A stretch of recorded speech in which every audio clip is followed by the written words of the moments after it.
Hello everybody and welcome. In this video I'm going to show you how to perform soft reset for your speaker JBL Flip 7.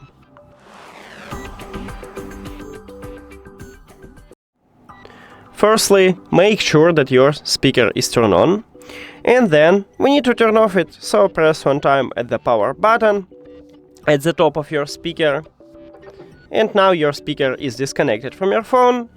So then we need to turn on it and press again at the power button.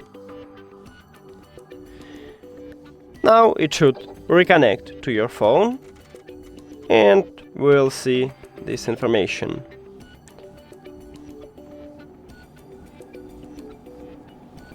And we have connection.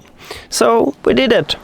Thank you for watching this video. If you found it helpful, please consider subscribing to the channel and leave the like on the video. See you later!